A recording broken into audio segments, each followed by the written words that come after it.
Hello, everyone, and welcome to Live Signing. I'm Danny Valdez, and with us today is former White House Press Secretary Sarah Huckabee Sanders for the live signing of her new book, Speaking for Myself, Faith, Freedom, and the Fight for Our Lives Inside the Trump White House. That sounds very compelling. Sarah, your fans are tuning in, so welcome to Live Signing. Thank you. Thank you, Danny. I really appreciate you doing this today. And I think we're going to have a lot of fun and maybe learn a little bit and hopefully sell a few books too. So it should be a good time. Now, before we started, you told me you got up at 3 a.m. today. Have you had a busy day? It's been a long day, but a great day so far, and really great feedback on the book. And we've had a good time. And I think this will be even better maybe than some of the other stuff I've done today, maybe a little more enjoyable. I was on The View earlier, which I had fun, but certainly I think this will be a little more lighthearted and a little more fun than that. The View as in the View? The View, yeah, that was this morning. So okay. I appreciated them having me on, and they asked definitely some tough questions, but I think we had a good exchange. And again, I think this will be slightly more lighthearted than my morning. If I have my way, it certainly will be very lighthearted. So for those who don't know exactly what a White House press secretary does, do you mind sharing a little bit about that? Well, I think for every press secretary, it's a little bit different. And certainly for President Trump, I think, morphed into a much bigger role than a lot of what we've seen in previous administrations. You do everything. I think most people see the press secretary and they think only the White House press briefing. What they don't realize is that hundreds, if not thousands of reporters have your email, your cell phone, access to your office, and are constantly looking for information, calling for information. So you are in regular contact with reporters, not just in the United States, but around the globe, looking for information about the administration and the president, policies, and their favorite palace intrigue stories as well. But in the Trump White House and in the role that I played, it was also, I developed a very good relationship with the president. And so it wasn't just a press role, but an overall communications and strategy role in the White House.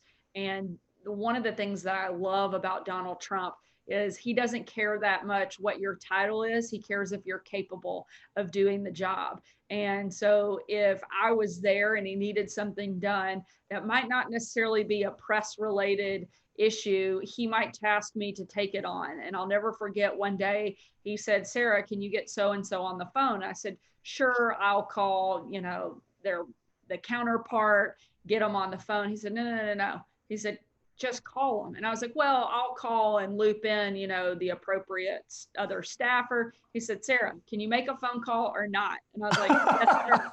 And so I put him on the phone, and that's the thing. He cuts out the inefficiencies and cuts through a lot of the red tape and just wants to get the job done. And it was one of the things I loved about the president. And it also helped allow me to get to do and have the opportunity to be part of a lot of different things in his administration. Wow, that's really cool. So obviously your experience there was varied, and at some point you decided to write a book. So tell us what this book is about and why you wrote it.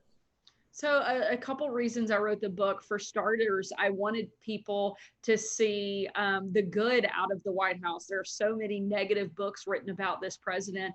And as somebody who spent almost every single day with the president for 2.5 years, I wanted them to know the real Donald Trump. And I really tried to capture that spirit and the person that loves America and spends every day fighting to help make the country better.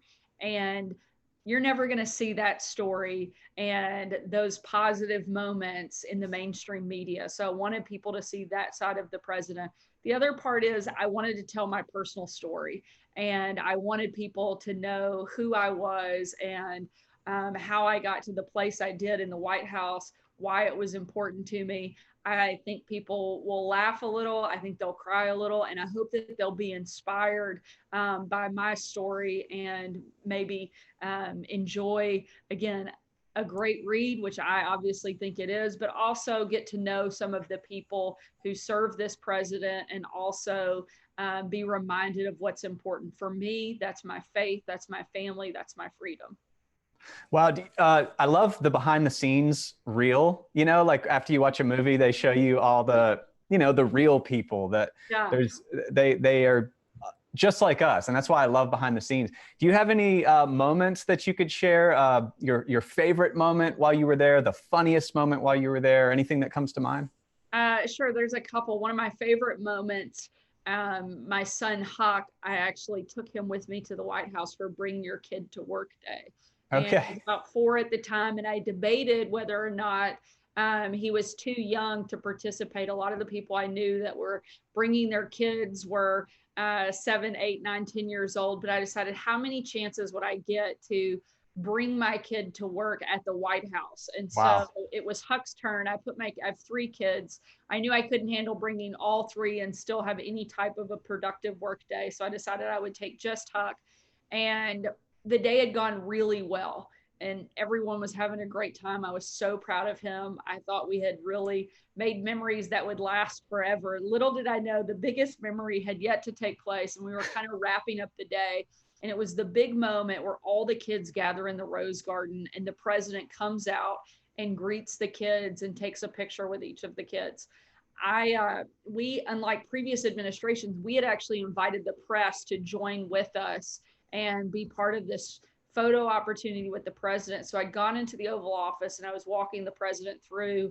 You go out, you take a picture, reminder, half of the kids are, their parents are members of the press, so you might watch what you say. We kind of Sure. are laughing, and as we are, I noticed that the bushes in the Rose Garden start to violently shake. The president and I are both taken a little aback, and about that time we see this little blonde head pop up out of the bushes and run full steam ahead and press his face up against the glass of the Oval Office. The president's like, "Oh my gosh, there's a little boy looking into the window." I said, "Yes, sir, that's my son Huck." He goes, "Well, Sarah, at least he's handsome." So, such an incredible memory, something that I will give Huck a hard time for pretty much for the rest of his life. And just kind of a special experience to get to have, and certainly share with the president. With all the press that was there that day, was any of that captured on camera? There are a couple of great shots. So just after that, the president walks out onto that famous colonnade, and as he steps out of the door, I follow behind him about 20 feet, and here comes Huck again, this time running full steam directly at the president. And the president sort of is getting ready, crouching down, ready to receive Huck, and he bypasses him, goes totally around him, and runs and jumps into my arms. And the president looks back at me like, "This kid again." I was like, "I'm sorry." But at the same time, while I was a little bit upset because he wasn't following the rules, I was pretty happy that as a mom, for most kids, Yes. most important, the coolest person you could meet was President of the United States. But for my 4-year-old, he just wanted mom. So it was at Yes. least a little affirming that I hadn't totally screwed him up just yet, and he still wanted to have some time with his mom. The hand that rocks the cradle, people. I love that. That is adorable. Well, I want to get to some of these questions from people that actually purchased your autographed copy of this book. Right. Even though I would joyfully hog the entire time with you. I mean, it's not every day you meet somebody who worked literally beside the president of the United States. So this is huge. And, for the next hour, Sarah's going to be signing books and answering as many questions as possible. And actually, for those of you who've just tuned in and you've not yet purchased a book, you still have time to order an autographed copy and submit a question to Sarah. Just click over to premiercollectibles.com/speaking to order your copy or several copies for your friends and family. Several copies for sure. You won't want to keep this all to yourself. You're going to want to share with your friends. Yeah, and these are actually, they're autographed by her. We include a certificate of authenticity, which basically means that these aren't stamps. A lot of times you think you're buying an autographed book and they roll her stamped signature onto it. Her hand is signing the page. Is it cramping yet, by the way, Sarah? It's getting there, but as long as people are continuing to buy and enjoy the book, I will gladly sacrifice my hand Yeah. and keep signing. So Nice. Um, so let's dive into some of these questions. And we are going to go to Tanya from New Jersey first. She says, do you feel the Holy Spirit with you in the White House? absolutely. I don't think that I could have done the job if I didn't have faith. On the very hardest and most difficult days, it was my faith that got me through it. I don't feel the Holy Spirit just in the White House, but everywhere I am. And I'm grateful to have a creator that loves me no matter what. One of the reasons that I was able to do that job is because I wasn't looking for the Washington Post or the New York Times or anybody else to define me. God had already done that. And with that confidence, I was able to take on, I think, even the most difficult and challenging days. And so, absolutely, my faith is very important to me and certainly helped carry me through my time at the White House and every other day um, outside of the building as well. Ryan from Connecticut asks, the Trump administration specifically has been criticized highly throughout Trump's presidency. Why do you think this is the case? And in your opinion, to what extent of the media challenging you and the president is appropriate in order to get information for the American people?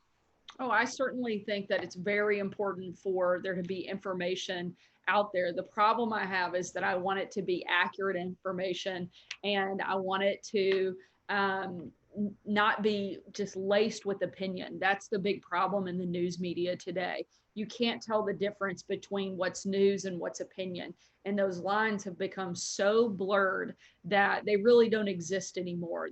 There's so often I find it very hard to find a story in any major publication in the country where you can't tell what side of the story the reporter's on. And to me, that makes it opinion and not news. If they have an obvious bias in their writing, I think that's very dangerous for journalism.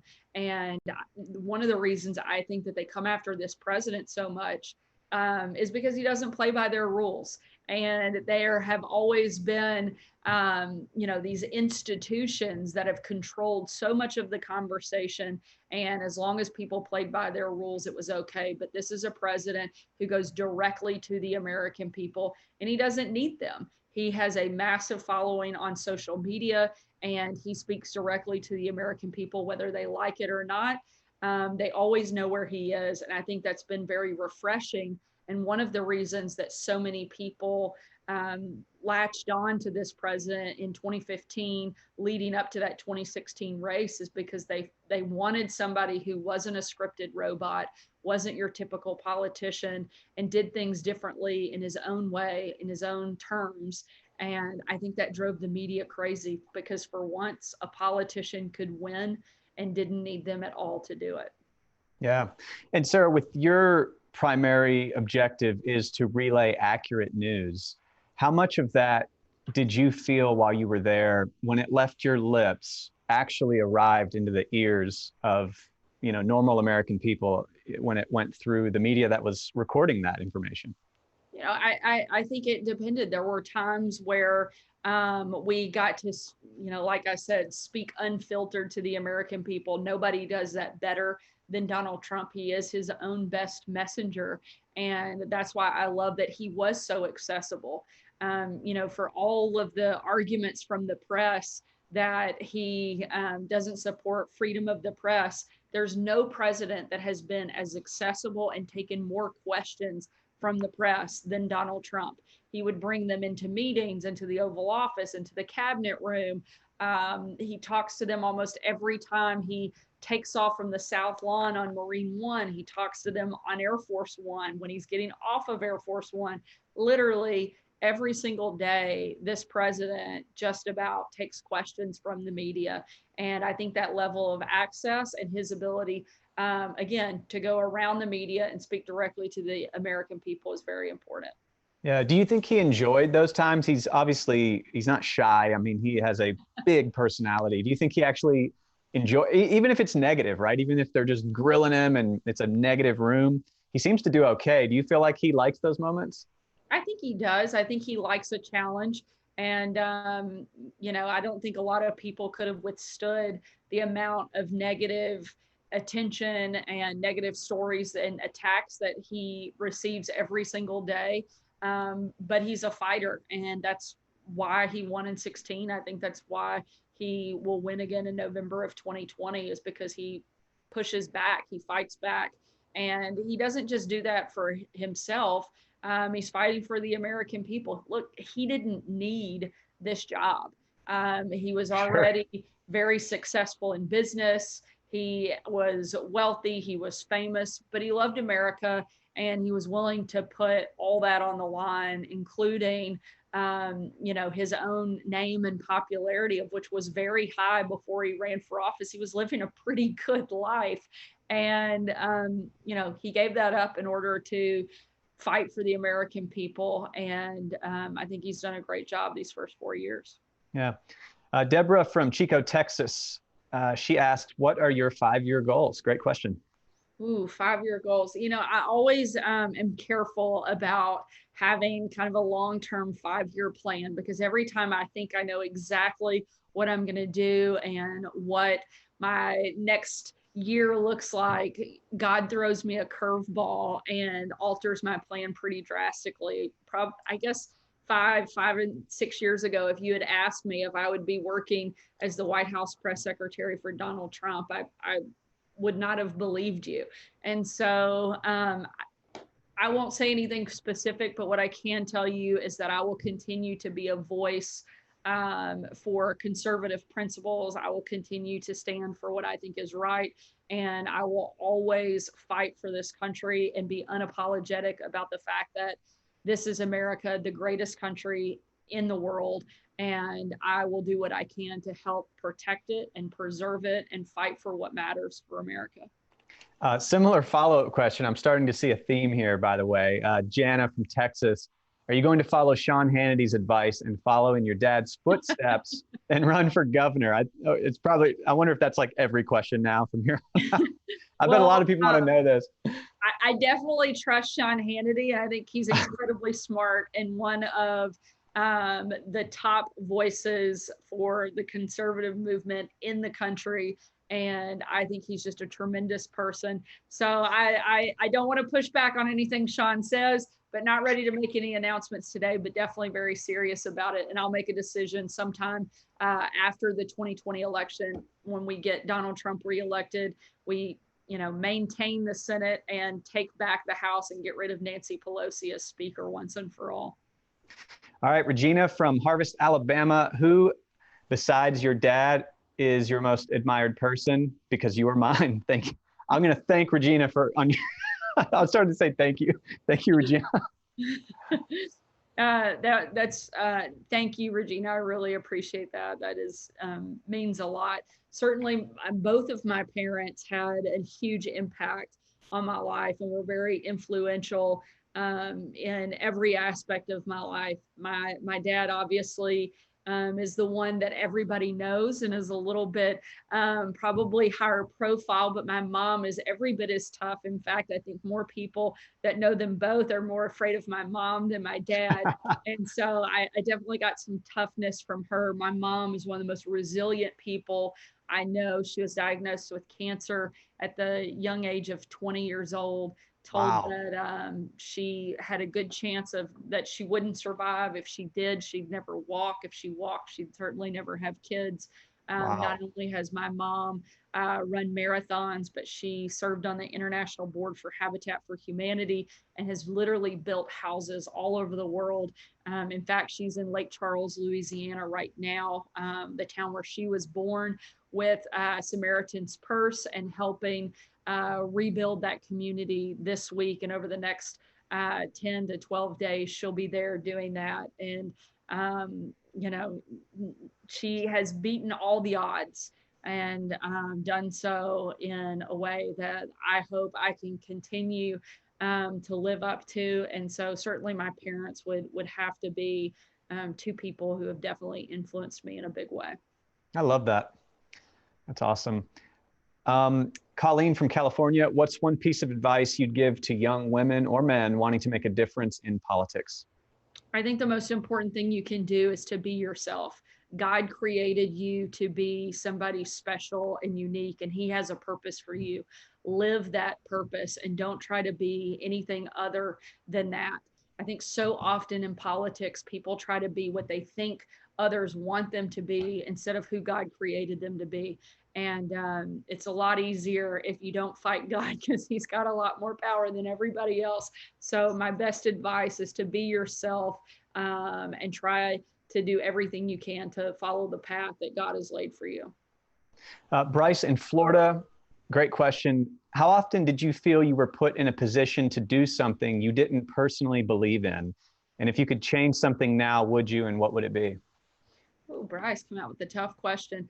Yeah. But honestly, I feel like the position I was in, if you don't believe in what you're doing, particularly as a spokesperson, particularly as somebody in communications, then no one else is going to believe you either. It's so important when you're working in politics to work for people whose policies and whose agenda align with yours. That doesn't mean you're going to agree on every single thing, but overall, you really need to believe in the person that you work for and what they're trying to do. And for me, I did. I've had the opportunity not just to work for the president, of whom I certainly supported and believed in what he was doing, but I also had the chance to work for my dad, Senator Bozeman from my home state of Arkansas, Senator Cotton.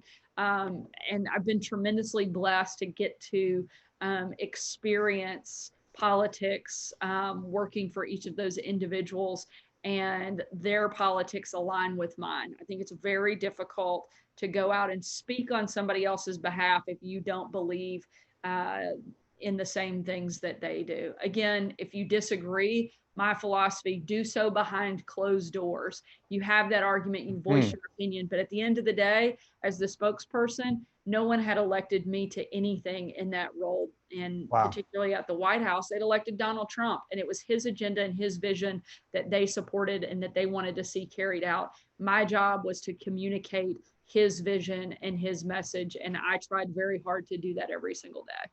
Yeah, that's cool. And remember, guys, for those of you who are just tuning in, you can get Sarah's book at premiercollectibles.com/speaking. Sarah, I would love, yes, I would love to ask you our famous 22 questions in 2 minutes if you're feeling game. Yeah, this is always the stuff that gets you into trouble, but I'll be happy to do my best. As a somebody who works in politics, we don't do very short answers very well, but I'm going to do my best to hit all 22 in 2 minutes. Okay. All right, let's start. Where were you born? I was born in Little Rock, Arkansas.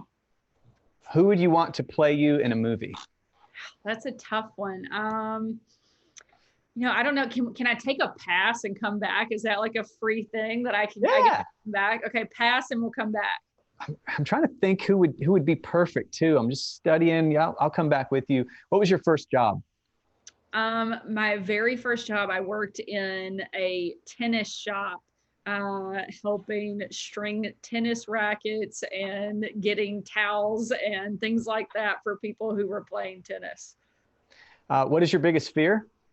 Ooh, I really don't like the dark. And so I don't like it. I don't like to wake up when it's pitch black. So that would have to be one of my biggest fears. But I think probably my biggest fear as a parent would be something happening to one of my kids. And so I'm very protective of my 3 children. And that is the one thing that probably really keeps me up at night, is knowing that they're safe and that nothing is going to happen to them.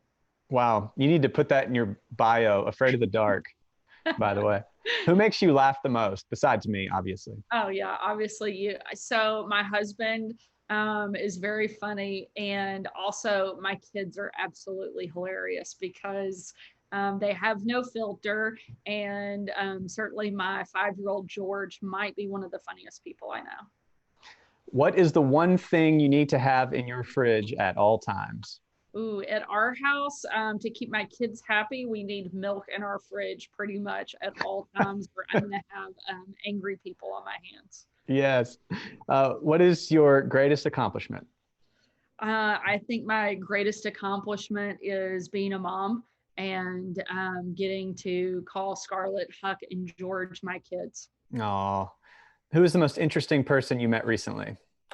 Recently, working at the White House, I had a tremendous opportunity to meet a lot of people. I got to meet the Queen, which was pretty remarkable, and I think one of the more special moments that I got to experience while I was at the White House.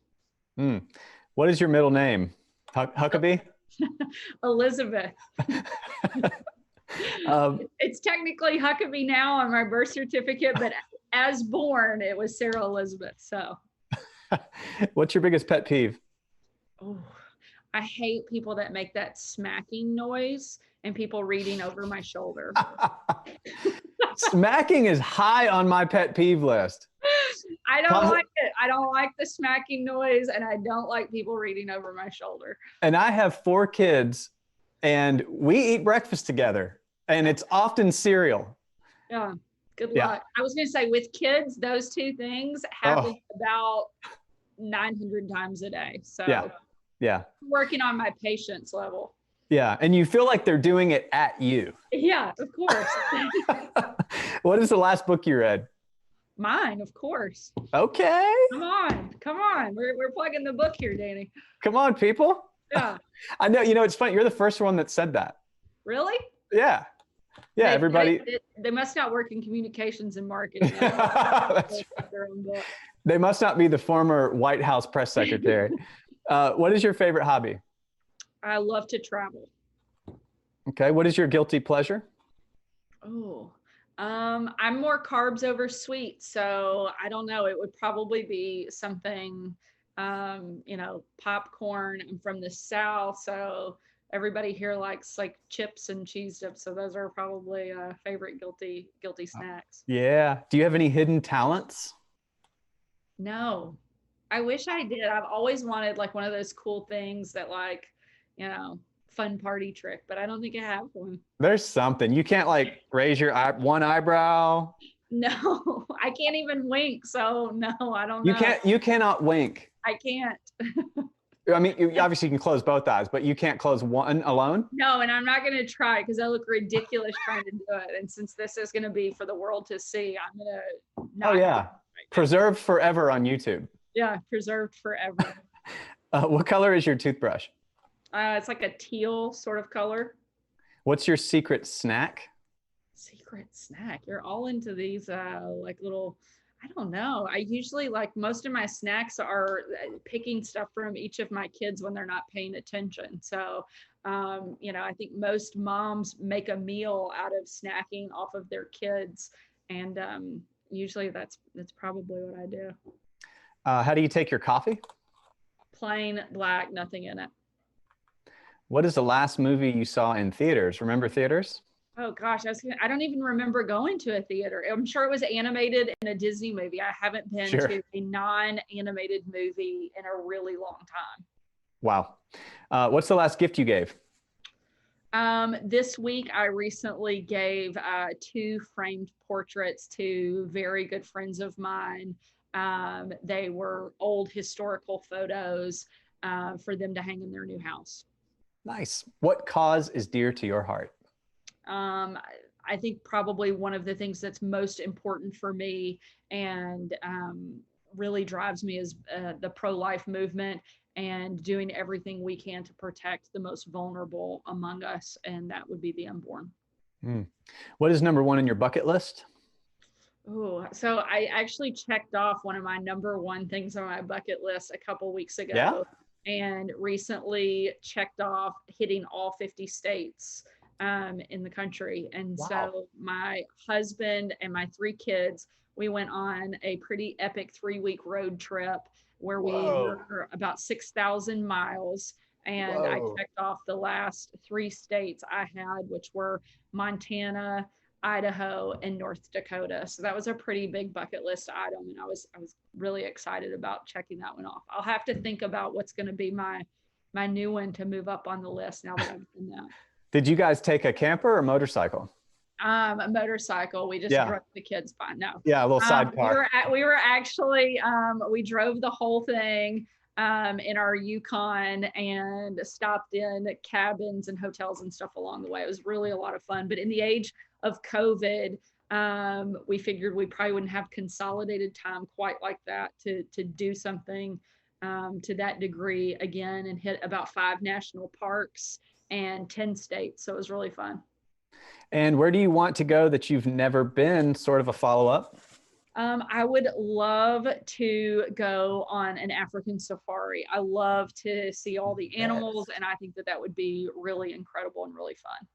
And that is all the time we have with Sarah Huckabee Sanders. And to order her limited edition autograph book, go to premiercollectibles.com/speaking. And to be a part of the live signing experience with more of your favorite authors, follow Premier Collectibles on Instagram or Facebook. Sarah, any closing words, anything you'd like to say to your fans before you leave? I'd love to just encourage people to not just to buy the book, but to read the book. And I'm really proud of this story, and I hope it inspires some people and encourages them. And thank you so much for joining. Thank you, Danny, for taking us on this journey. And I hope everybody has a great night. Yes, and from all your fans and us at Premier Collectibles, thank you too. And we really appreciate you being here. You bet. Thank you, guys. See ya.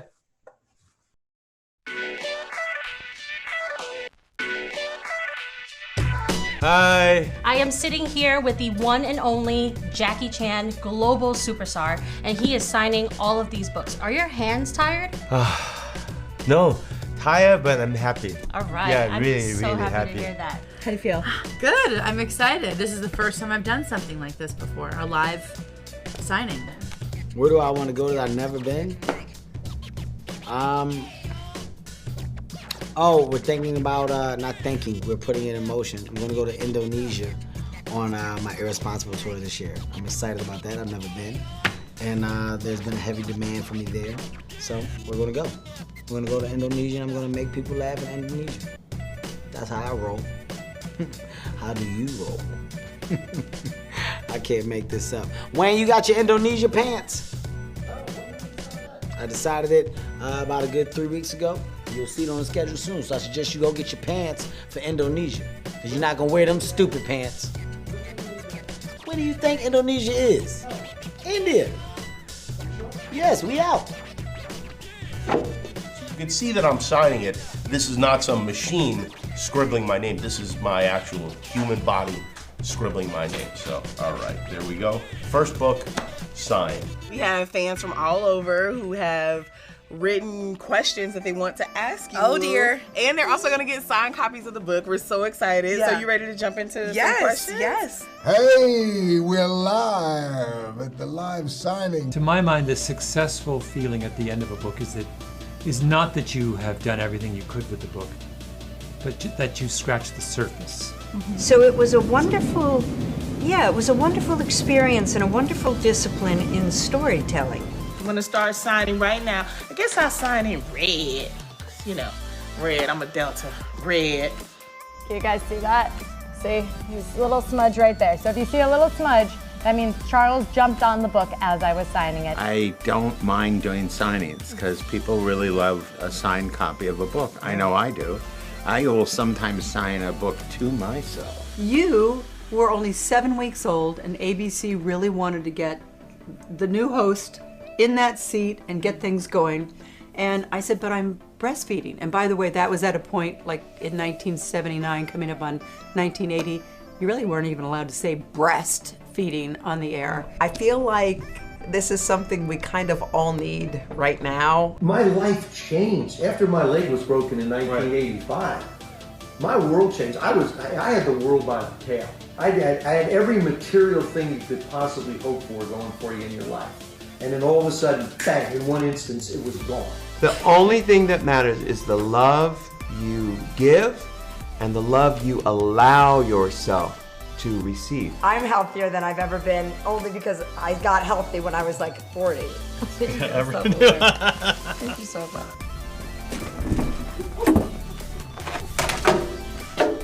Got it. Hi there. You probably recognize this guy. I'm Ned Rust. I'm his publisher, James Patterson here, the #1 best-selling author in the world. And have Did you just make that up? I did some research before I got here today. We are doing my virtual live book signing. Live book signing. This is crazy. More and more authors are doing this. I think it's so cool. Signing some of the signed copies that you guys can get at premiercollectibles.com. You're going to be signing these books Yes, live I over the will next be. 45 minutes. Hey, what up, this is I'm watching myself. Look at that. I need to stop. If you're OCD, how is this panic-inducing to They're you? not Like watching all anymore. these. They've got a bag. Yeah. They've got a bag. I'm inspired by your success. What advice do you give someone who's never found his passion? Hi, I'm Judge Janine Pirro. You probably heard of my book, Liars, Liberals, and Leakers. I may look like Greg Gutfeld, but I'm not. Actually, this is so exciting. My 8th book, The Gutfeld Monologues, is out. This is fantastic. If you haven't purchased it yet, you're dead to me. But you still have time to reanimate and become my best friend. Biggest pet peeve? Yeah. Men that talk to me with spinach in their teeth. What can I do while at work to help lower my stress and improve my health? One musician do you most admire? I love you all, and we'll talk again soon. Take care. Bye. Much love. See you.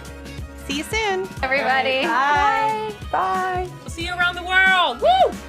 Have a great day. Thank you, everyone here. Bye, guys. Say goodbye, Mary. See you in the morning. Goodbye, everybody. Thanks for coming. I'm gonna go get drunk.